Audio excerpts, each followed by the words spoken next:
Selamat bertemu dengan saya. Perkenalkan, saya Dr. Jovie Handoko Putra yang akan mengajarkan mata kuliah online teori sistem dan sinyal. Pada hari ini kita akan membahas mengenai peraturan dan tata tertib dari perkuliahan.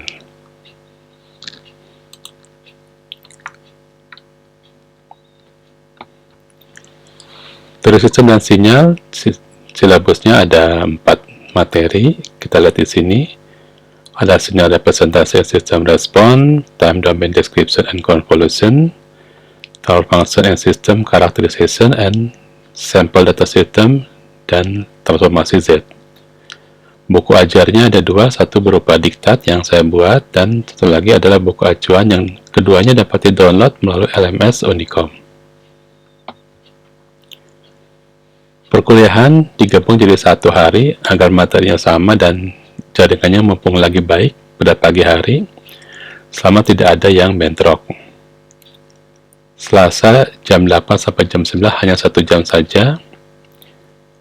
Link dari perkuliahan akan diberitahukan setiap saat melalui LMS Unicom. Dokumentasi kuliah daring dapat dilihat kembali di YouTube, jadi kalau misalkan ada yang tidak sempat hadir, mungkin karena sakit atau karena lagi tidak punya kuota, itu bisa melihat kembali rekamannya di YouTube. Berdasarkan masukan mahasiswa mengenai keterbatasan pulsa dan kadang-kadang bandwidth jaringan yang tidak baik, absensi dapat dilakukan melalui forum absensi yang diberikan pada saat kuliah daring atau melalui komen di YouTube bagi yang tidak sempat ikut perkuliahan. Jadi yang penting di sini adalah kualitasnya, bukan sekadar memenuhi administrasi absensi. Materi ajar, kemudian film YouTube tentang perkuliahan ini, tugas, UTS, dan UAS, semua di-link via LMS Unicom. Kelulusan harus mengikuti 2 tugas, UTS, dan UAS. 2 tugas UTS dan UAS ini diberikan di minggu kedua, jadi bagi mahasiswa yang bisa mengerjakan 2 tugas UTS dan UAS, dapat lebih dulu lulus, tidak perlu absensi sampai perkuliahan terakhir.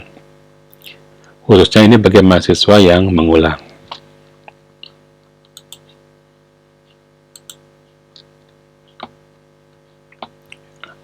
Baik, kita akan mulai kepada perkuliahan pertama. Jadi teori sistem itu biasanya digambarkan dalam bentuk diagram blok seperti ini. Kemudian sinyalnya ada 2, yaitu sinyal input dan sinyal output. Dalam beberapa mata kuliah, misalkan sistem pengukuran dan elektro, rangkaian listrik, biasanya sinyal input disebut dengan sinyal eksitasi dan sinyal output disebut dengan sinyal respon. Kalau kita lihat di sebelah sini ada yang menuliskan sinyal input dalam domain waktu, domain K itu untuk waktu sampling, kemudian ada yang X besar S ini untuk domain Laplace, X besar Z ini untuk discrete, dan X J omega ini untuk frekuensi, jadi domainnya berupa frekuensi. Sama juga dengan sinyal output, ada YT, YK, Y besar S, YZ, dan YJ omega. Sistem ini bisa berupa rangkaian listrik, sistem digital, bisa berupa filter ataupun sensor. Sistem biasa dilambangkan dengan HT, domain waktu, HK, K-nya adalah domain untuk discrete, H besar S ini untuk domain Laplace, H besar Z ini untuk domain discrete, HJ omega atau domain frekuensi. Sinyal input ini bisa berupa besaran listrik, misalkan voltase, ampere, bisa berupa sinyal pulsa ataupun sinyal pneumatik berupa tekanan gas.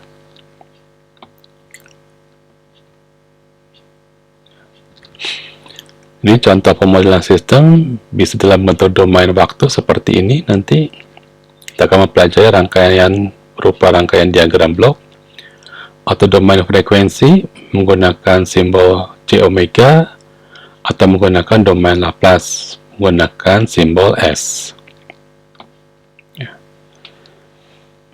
Kita mulai dengan energi sinyal.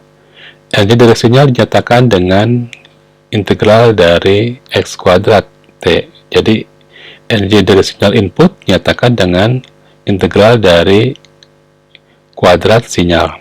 Misalkan kalau kita punya sinyal eksponensial yang dilambangkan dengan Xt sama dengan 5 eksponensial min 2T dikali dengan UT, T-nya adalah unit dari step. Maksudnya unit dari step berarti sinyal tersebut itu ada hanya pada saat T lebih besar daripada 0. Dan di bawah T sama dengan 0, nilainya adalah 0, tidak mempunyai nilai. Maka kita bisa menghitung energinya sebagai berikut. Eksponensial I-2T kalau dikeluarkan menjadi eksponen minus 4T, angka 5-nya menjadi 25. Ini kita integralkan, maka hasilnya kita perhatikan sebagai berikut. Oke. Kemudian ada juga daya sinyal. Daya sinyal untuk sinyal periodik, disebut periodik berarti mempunyai periode dan berulang. Maka untuk satu periodenya dapat dinyatakan dengan seperti dari integral X kuadrat. Kemudian ada teori Parseval yang menghubungkan antara energi dihitung dalam domain waktu dan energi dihitung dalam domain frekuensi. Jadi penyebaran energi untuk setiap frekuensi itu bisa digunakan untuk menghitung energinya dan sama dengan energi pada penyebaran domain waktu. Persamaannya adalah sebagai berikut. Ini merupakan teori Parseval. Jadi kita bisa menghitung energi baik dalam domain waktu maupun dalam domain frekuensi, yaitu omega. Nanti kita akan mempelajari bagaimana transformasi dari domain waktu ke domain Laplace, kemudian dari domain T ke domain frekuensi, biasanya disebut dengan transformasi Fourier, dibacanya Fourier, ditulisnya Fourier. Kemudian transformasi diskrit dari T menjadi kelipatan dari periode sampling. Ini contoh sebuah sinyal. Sinyal yang paling kanan ini adalah sinyal kontinu atau disebut dengan sinyal analog. Kemudian kalau sinyal ini kita sampling, kita tap menggunakan analog to digital converter pada komputer kita apapun alat elektronika kita, maka sinyalnya akan berbentuk diskrit seperti ini. Yang muka gelombangnya merupakan bentuk dari sinyal analognya. Yang warna merah ini merupakan muka gelombang atau bagian selubung dari besaran diskrit ini. Lihat di sini, kalau ini continue, ini sinyalnya hanya pada kelipatan dari periode sampling. Jadi sinyalnya berupa diskrit seperti ini. Sinyal diskrit ini juga sering disebut dengan sinyal impuls karena waktunya sangat singkat. Kita nanti akan mempelajari hampir sebagian besar berupa sinyal periodik. Jadi sinyal yang berulang bentuknya. Misalkan ini ada sinyal gelombang kotak, ada sinyal setengah gelombang, ada sinyal pulsa seperti ini, ada bentuknya sinyal jantung, ini sinyal EKG, elektrokardiografi, merupakan sinyal yang periodik. Kemudian juga ada sinyal segitiga, ada juga sinyal gelombang penuh. Ini gelombang penuh maupun yang setengah penuh, ini dihasilkan dari dioda, satu oleh dioda tunggal, ini oleh dioda jembatan. Jadi secara analog dan digital, kita lihat kondisinya adalah suatu besaran fisik itu akan diambil oleh suatu alat sensor tertentu saja. Biasa mata kuliah step ukuran nanti akan belajar lebih detail. Kemudian sinyal analog ini akan dijadikan sinyal digital. Mengapa perlu dikonversi ke dalam sinyal digital? Ya karena komputer tidak bisa membaca sinyal analog secara langsung, tapi perlu dilakukan proses konversi, proses sampling, dan proses hold. Bentuknya seperti ini. Ini tergantung dari seberapa detail dari konverternya. Jadi kalau konverter 8 bit, mungkin hasilnya seperti ini.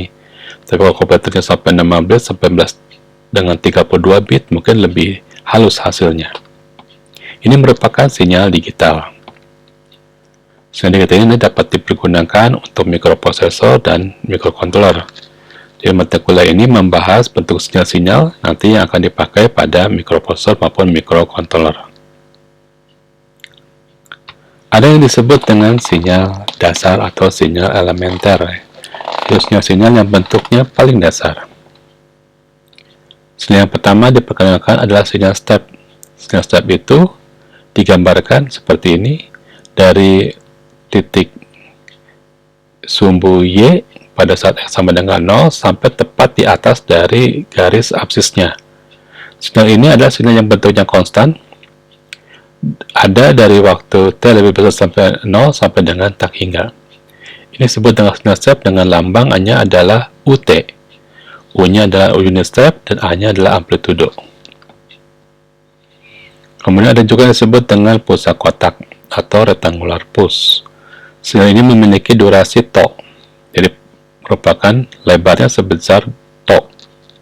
Dilambangkan dengan A dikali R fungsi dari T per tau. Kemudian ada sinyal impuls atau sinyal direct, lambangnya pakai tanda panah. Maksudnya ini waktu yang sangat singkat. Dilambangkan dengan A fungsi delta T kurang K. Jadi kalau misalkan ini kita geser ke sumbu Y atau tepat di atas absis X sama dengan 0, maka persamaannya ini menjadi X sama dengan A delta T. Karena kalau bergeser ke sebelah kiri berarti kita tambahkan positif K. Kemudian ada eksponensial pulse. Persamaannya adalah X sama dengan A eksponensial dari pangkat minus AT dikalikan dengan UT.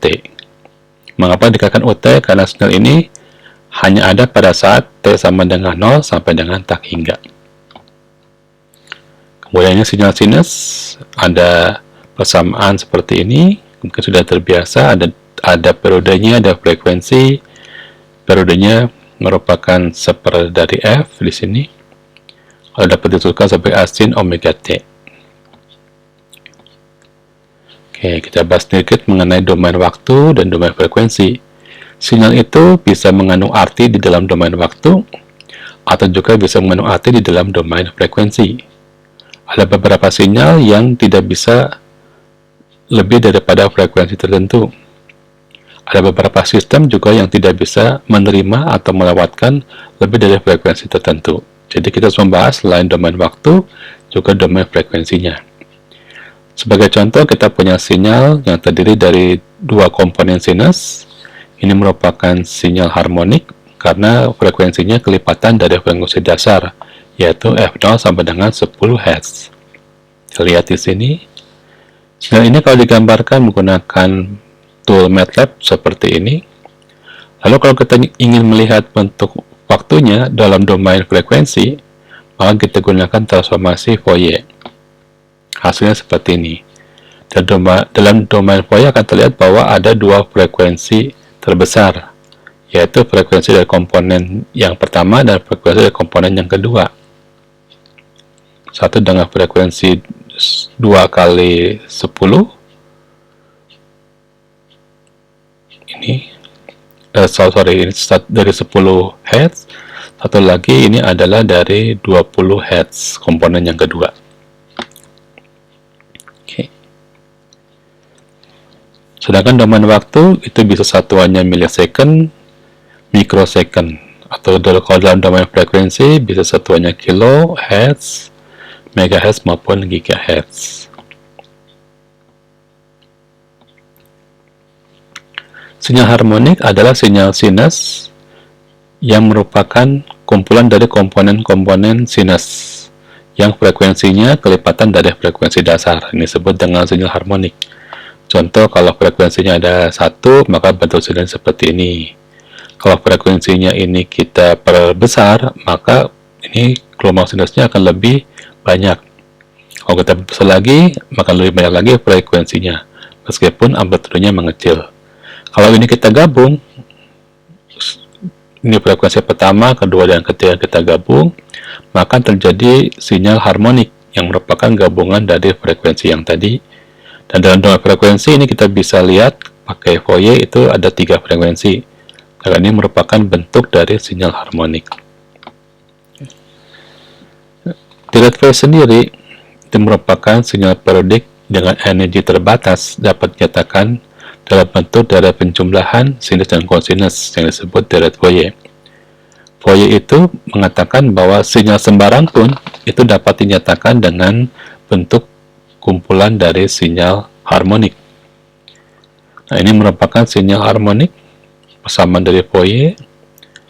Untuk komponen yang tidak punya frekuensi, ini disebut dengan komponen DC, koefisiennya A0 dibagi 2. Sedangkan untuk yang memiliki frekuensi kelipatan dari frekuensi dasar, itu dinyatakan dengan penjumlahan sebagai berikut.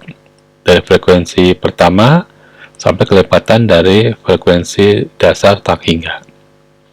Secara teori diteruskan dengan tak hingga, maka secara praktis ini adalah N-nya. Dengan omega adalah frekuensi dasar, omega 0 sama dengan 2P per T. Nah, koefisien Fourier dapat dihitung dengan persamaan sebagai berikut. Untuk yang A ke N dapat dihitung dengan persamaan 2 per T, integral dari sinyalnya dikalikan dengan cos N omega T. Untuk komponen sinusnya Bn itu sama dengan 2 per T, integral dari sinyal dikalikan dengan sinus omega T-nya untuk satu periode.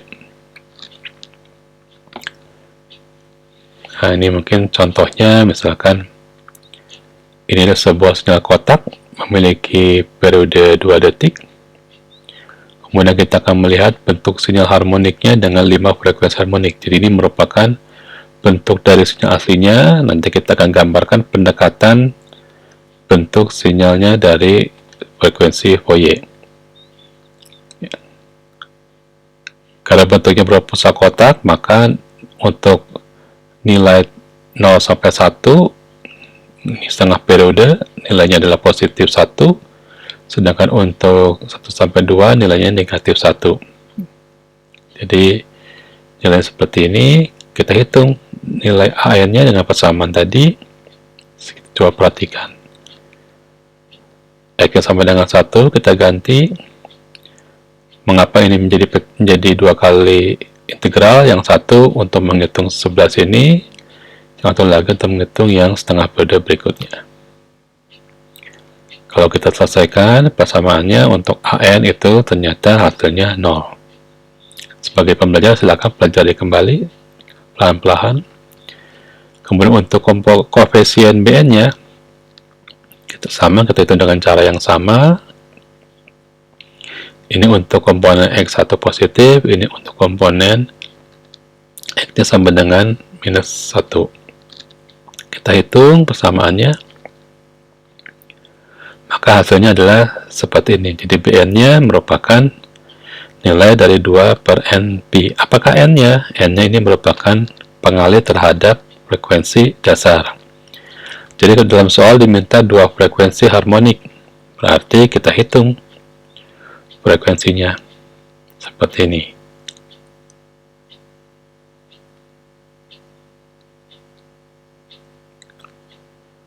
Di frekuensi seperti ini,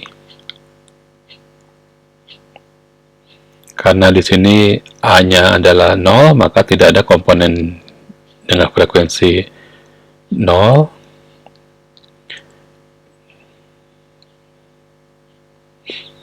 Oke, ini adalah nilai dari hasilnya. Maka ini komponen dengan N sama dengan 1, ini komponen dengan N sama dengan 2, 3, 4, dan 5. Jadi kalau untuk 5 frekuensi harmonik, hasilnya gambarnya seperti ini. Yang ini kalau kita gunakan 7 frekuensi harmonik, bentuknya seperti ini. Jadi bentuk ini merupakan bentuk yang mendekati bentuk aslinya, atau dapat dikatakan bentuk apapun itu dapat dinyatakan dengan deret Fourier. Jadi deret Fourier bisa menggambarkan semua bentuk sinyal, baik yang periodik maupun yang tidak periodik. Tapi untuk saat ini kita bahas dulu yang periodik saja. Jadi ini sinyal aslinya, ini sinyal pendekatan yang digunakan menggunakan deret Fourier.